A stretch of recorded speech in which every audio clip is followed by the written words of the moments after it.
شیخ doctor علی محمد السنانی یمن کے معروف عالم دین اور قرآن کے معلم تھے، جو قرآن پاک کی تدریس اور تحفیظ میں نمایاں شخصیت کے مالک تھے۔ وہ جامعہ الایمان یمن سے فارغ التحصیل تھے اور ڈاکٹریٹ کی ڈگری سودان سے حاصل کی تھی۔ انہوں نے اپنی زندگی قرآن کی خدمت اور طلبہ کی تربیت میں وقف کر رکھی تھی اور مرب گورنریٹ کے علاقے رمیلہ میں مسجد نورہ میں حلقہ تحفیظ کے نگران اور مدرس تھے۔ شیخ السنانی اپنی بشاشت اخلاق اور اخلاص کی وجہ سے لوگوں میں مقبول تھے۔ ان کی وفات ایک انتہائی مؤثر اور مبارک خاتمہ کی صورت میں ہوئی۔ جب وہ مسجد نورہ میں طالب علم کی قرآن کی تلاوت سن رہے تھے تو اچانک نوب قلبی آیا اور وہ کرسی سے گر کر اللہ کو پیارے ہو گئے۔ یہ واقعہ 29 دسمبر 2025 کو پیش آیا اور اس کے آخری لمحات کیمرے میں ریکارڈ ہو گئے، جو سوشل میڈیا پر وائرل ہوئے۔ ان کی وفات پر یمن اور عالم اسلام کے مختلف حلقوں میں گہرے رنج و غم کا اظہار کیا گیا اور لوگوں نے اسے خاتم بالخیر قرار دیا، کیونکہ وہ قرآن کی تدریس میں مصروف تھے۔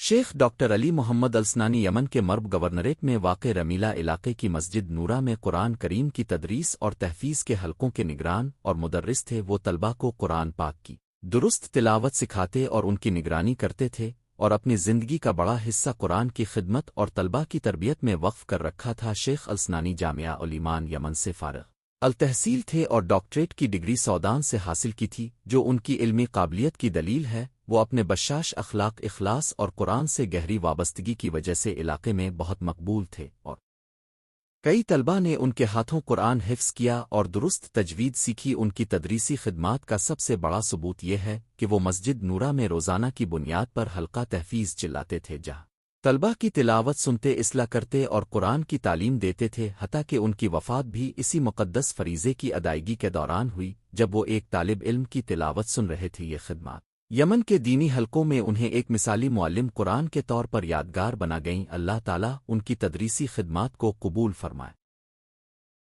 شیخ ڈاکٹر علی محمد السنانی کی دیگر خدمات کا دائرہ کار بنیادی طور پر قرآن کریم کی خدمت، اخلاص، بشاشت اور طلبہ سے محبت پر مبنی تھا۔ وہ نہ صرف مسجد نورہ میں حلقہ تحفیظ کے نگران تھے، بلکہ علاقے کے لوگوں میں ایک روحانی رہنما اور مشیر کے طور پر بھی جانے جاتے تھے۔ ان کی شخصیت کی وجہ سے لوگ ان سے دینی مشورے لیتے تھے اور ان کے پاس اصلاح احوال کے لیے آتے تھے۔ شیخ السنانی اپنے علم کی بدولت متعدد افراد کو قرآن سے جوڑنے اور ان کی زندگیوں میں مثبت تبدیلی لانے کا ذریعہ بنے۔ ان کی خدمات کا ایک اہم پہلو یہ بھی تھا کہ وہ جامعہ الایمان کے فارغ التحصیل اور ڈاکٹریٹ ہولڈر ہونے کے ناطے علاقے میں اسلامی علوم کی ترویج کرتے تھے اور لوگوں کو تجوید اور تفسیر کے بنیادی اصول سکھاتے تھے۔ ان کا اخلاص اور تواضع لوگوں کو متاثر کرتا تھا اور وہ یمن کے دینی حلقوں میں ایک مثالی شخصیت کے طور پر یاد کیے جاتے ہیں۔ ان کی وفات تک ان کی زندگی قرآن کی خدمت اور لوگوں کی رہنمائی میں گزری، جو ان کی دیگر خدمات کا سب سے بڑا ثبوت ہے۔ اللہ تعالیٰ ان کی تمام خدمات کو قبول فرمائے اور جنت الفردوس میں اعلیٰ مقام عطا کرے، آمین۔